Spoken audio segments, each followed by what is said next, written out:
ராதே கிருஷ்ணா. இன்னைக்கு என்ன சமையல்னு ஒரு மினி ப்ளாக் பார்க்கலாமா? கோவைக்காய் ஃப்ரை, காரம் போட்டு கோவைக்காவை ஒரு வதக்கல் மாதிரி பண்ணியிருக்கோம்.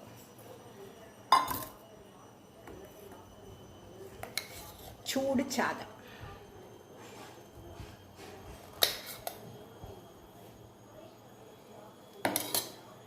அப்புறம் கேரளா ஸ்டைலில் மாம்பழ புளிச்சேரி சொல்லுவாள், அதான் மோர் குழம்பு.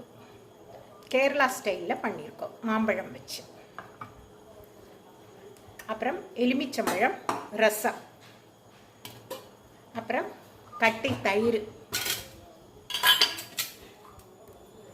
அப்புறம் மோரஞ்சாத்துக்கு தொட்டுக்கிறதுக்கு மாம்பழம் இங்கே அடுத்தாத்து மாமா தோட்டத்தில் இருந்து தந்தார், அவரோட தோட்டத்தில் இருந்து.